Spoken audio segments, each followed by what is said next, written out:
governo. Eu não fiz acordo com o líder individualmente, com nenhum líder do DEM e nem com o presidente Rodrigo Maia, data venha, todo respeito. Nós fizemos um acordo com a liderança do governo nesta casa. Apenas para acalmar essa questão, deputado Molon, rapidamente, deputado Vitor Hugo, a gente encerra e eu decido. Não, presidente, nós estamos cumprindo rigorosamente o que foi combinado na sala de Vossa Excelência ontem.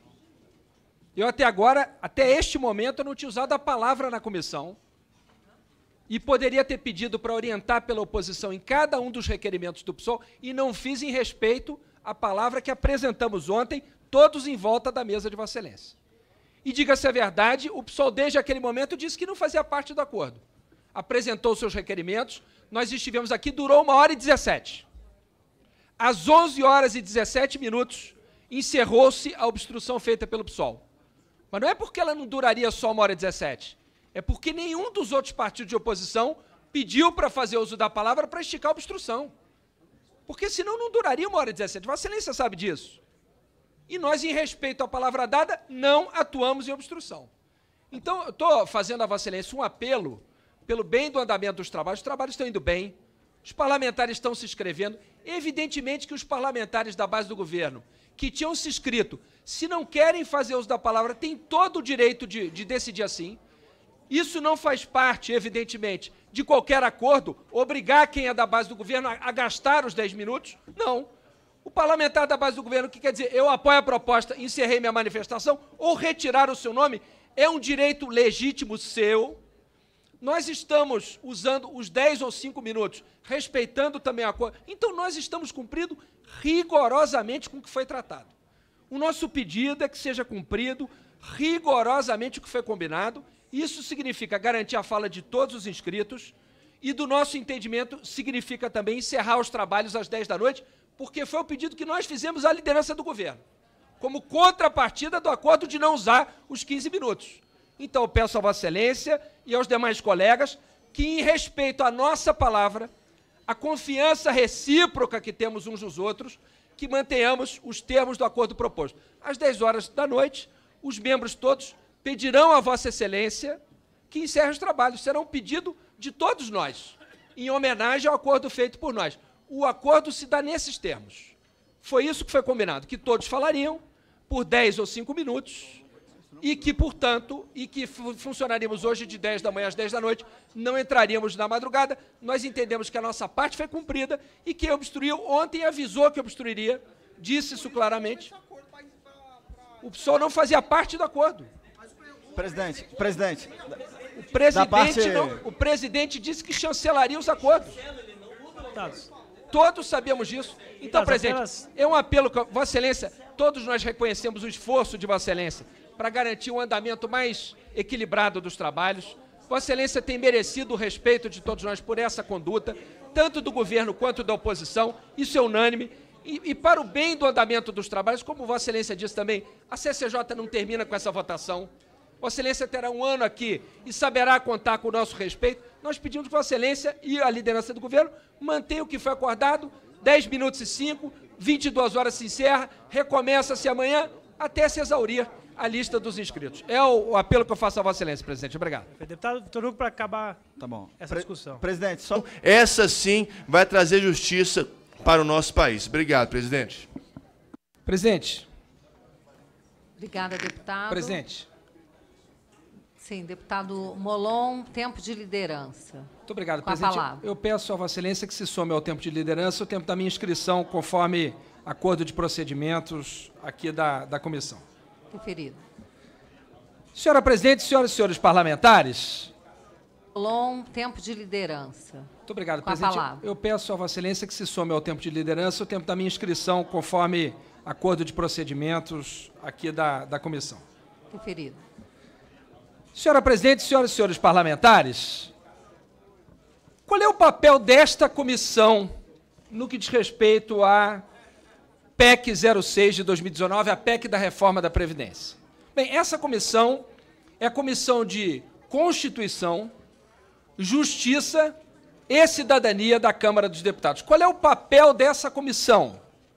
Verificar, portanto, se as propostas que passam aqui estão de acordo com a Constituição, se são justas e se, de alguma maneira, contribuem para a cidadania no Brasil. Esta PEC de reforma da Previdência, ela, nos termos propostos, é inconstitucional, injusta e não fortalece a cidadania brasileira.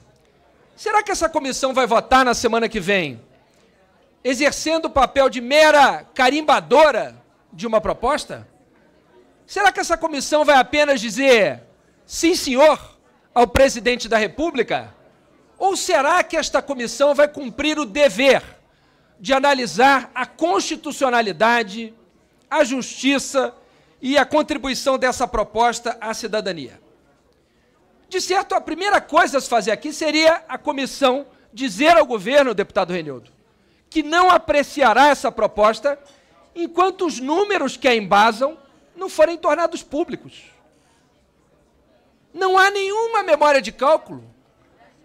Não foi tornada pública nenhuma premissa. Por que o ministro da Economia diz que a economia será de 1 trilhão? Com base em quê? Ninguém aqui sabe. Não tem um parlamentar dessa comissão que possa dizer, deputado Henrique Fontana, que tem segurança. Porque os números estão escondidos. Eu pedi ao ministro Paulo Guedes quando ele veio aqui na comissão. E ele até hoje não abriu os números. Então a transparência dessa proposta é zero. A transparência do governo é zero. Aliás, o governo tentou impor sigilo a dados e documentos e nós da oposição conseguimos fazer o governo recuar. Aprovamos o nosso PDL no plenário da Câmara e quando seria aprovado no plenário do Senado, o governo voltou atrás. Será que é admissível essa proposta? Eu pergunto aos colegas da comissão, porque o que se votará aqui será admissibilidade. Eu pergunto, é admissível aprovar uma proposta que diz que mira nos privilegiados e, segundo o próprio governo, numa tabela que aparece na última página, página 66 da exposição de motivos, a economia será 91% em cima dos trabalhadores do regime geral, dos trabalhadores que têm carteira assinada? Será admissível essa proposta? São esses os privilegiados? Aliás, senhora presidente e demais colegas, eu quero defender que nós aprovemos uma parte dessa proposta de reforma sem qualquer discussão. A parte que trata da mudança na aposentadoria dos políticos. Aí sim devemos aprovar essa proposta. Aliás, eu defendo que, para descontaminar o debate, nós apresentemos um texto exatamente igual a esse do governo, protocolizemos e aprovemos em 2 semanas no plenário da Câmara. Vamos aí sim discutir privilégios. Mas tratar uma proposta que vai fazer uma empregada doméstica trabalhar mais e ganhar menos como se ela fosse para atacar privilégios, isso é de uma crueldade, uma covardia sem tamanho, senhora presidente. Eu apresentei para o ministro da Economia aqui, quando ele veio, o caso concreto de uma senhora que me escreveu dizendo eu sou empregada doméstica e dando os dados necessários para o cálculo da sua aposentadoria. O nome dela era Roseli. Ela é do Paraná. É uma pessoa concreta. O que é que vai acontecer com ela se essa reforma for aprovada? Ela vai trabalhar mais e vai ganhar menos.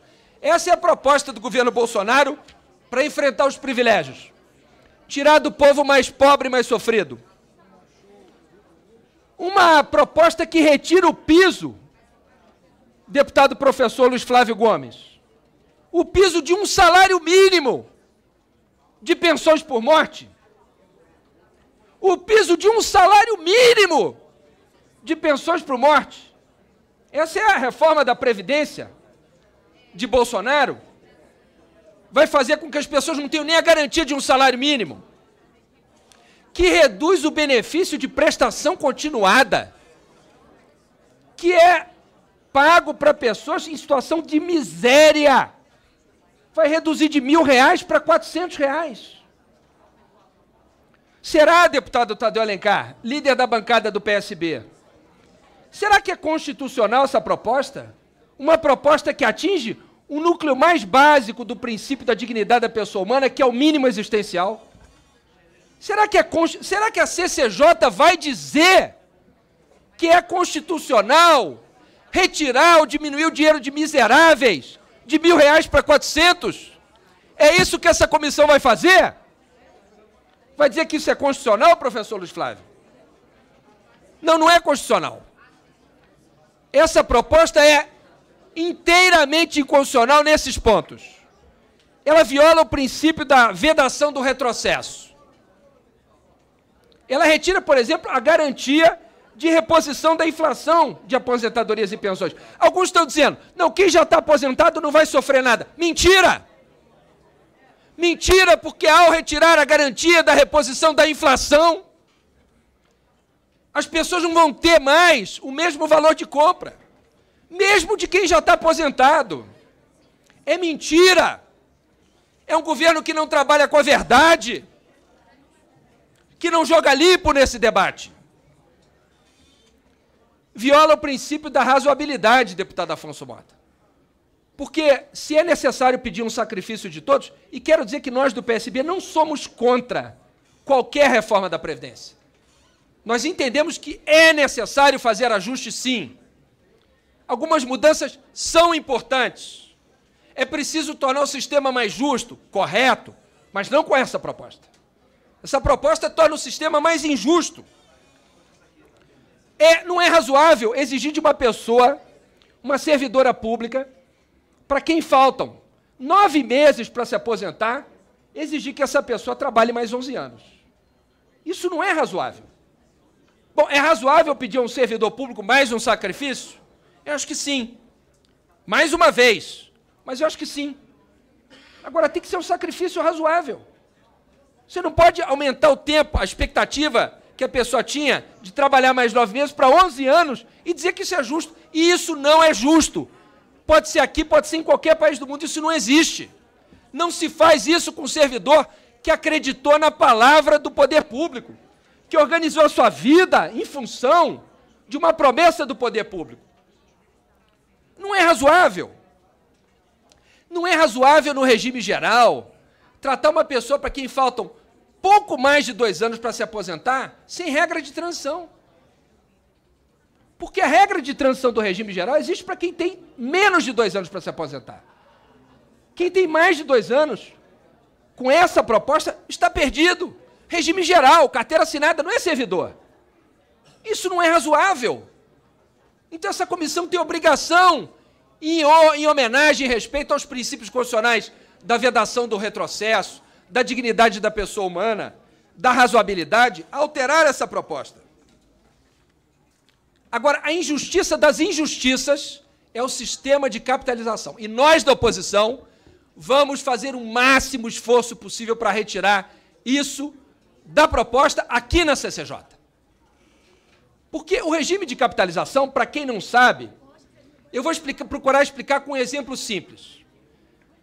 O governo está propondo, para acabar com os problemas da Previdência, acabar com a Previdência. Se a Previdência tem déficit, em vez de resolver o déficit, o governo quer acabar com a Previdência. O que é o regime de capitalização? É cada um entregue à própria sorte. Não haverá mais a garantia da aposentadoria. Cada um vai viver da poupança que fizer. Se eu fosse usar, deputado Fontana, Vossa Excelência que é médico, um exemplo da saúde pública, seria o equivalente a dizer o seguinte: os hospitais públicos têm problemas. Em vez de colocar mais médicos, mais remédios, reformar os hospitais públicos, significa acabar com eles. O que o governo está propondo é como se ele dissesse no campo da saúde para a população: não tem mais saúde pública, pague o seu plano de saúde. Não vai ter mais hospital público. Eu sei que o hospital público tem muito problema hoje em dia. Eu sei que posto de saúde tem muito problema. Mas será que a população mais sofrida do Brasil deseja não ter nada? Nenhum lugar onde ir? Nenhum médico público? Mas é isso que o governo está propondo quando defende a capitalização. A entrega de cada um à sua própria sorte. Portanto, é uma covardia máxima. A maior covardia que o governo quer fazer, a maior de todas, é o regime de capitalização. Eu não posso acreditar que essa Comissão de Constituição e Justiça vá aprovar essa mudança de regime. O ministro Fux, pronunciando-se, disse: essa mudança de regime é inconstitucional. já falou publicamente isso. Será que a CCJ vai ser a mera carimbadora do governo? Vai ser a comissão que, em vez de zelar pela Constituição, vai dizer amém ao governo, ao senhor Jair Bolsonaro, que acaba de anunciar que o salário mínimo não será mais corrigido acima da inflação, deputado Fontana. Acabou. Agora é a correção da inflação e olhe lá. E olhe lá. Portanto, é um governo que não quer... Nós apresentamos alternativas. Além dos ajustes que eu sinalizei, nós defendemos, por exemplo, a aprovação do projeto de lei de minha autoria 2.267 de 2019. Ele revoga a MP do trilhão. 1 trilhão de isenção fiscal para as petroleiras estrangeiras. O ministro Paulo Guedes não quer 1 trilhão de economia? Vamos então aprovar esse projeto de lei que vai levar a uma economia de 1 trilhão para o governo. O problema não é conseguir 1 trilhão, está aqui 1 trilhão. Basta aprovar o projeto de lei 2.267 de 19. Além de taxar grandes fortunas, juros sobre capital próprio, lucros e dividendos e reonerar os setores que estão desonerados.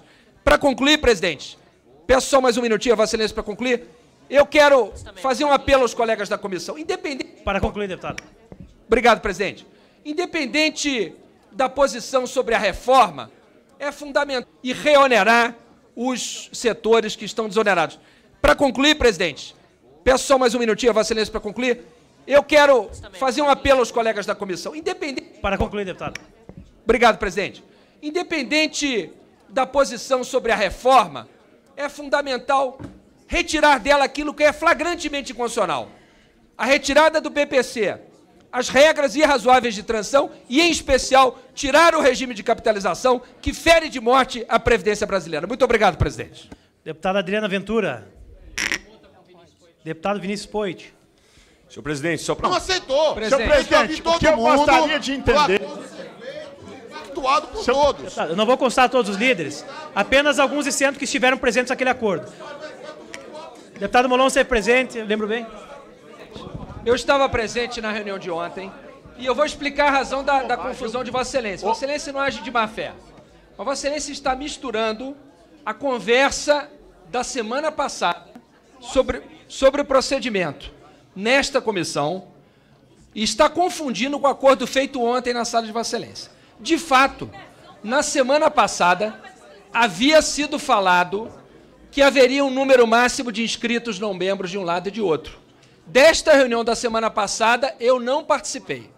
Na reunião de ontem, na sala de Vossa Excelência, quando estabelecemos o acordo de 10 da manhã às 10 da noite, com 10 minutos para membros e 5 para não membros, o acordo feito é de que todos os inscritos falariam. Ninguém ontem, presidente, invocou o número de um lado e de outro. Na reunião de Vossa Excelência, esse número de 10 de cada lado, mencionado de fato na semana passada, não foi recuperado na reunião de ontem. O que foi combinado ontem é que todos os inscritos falariam. Quais inscritos? Presidente. Os que se inscreveram quando a lista estava aberta. Então, Vossa Excelência misturou as duas reuniões. Eu estou sendo sincero com você, posso estar errado, mas... Só para dizer, eu não misturei. Até porque qualquer pessoa que pense no acordo que foi construído vê que é um acordo que é impensável.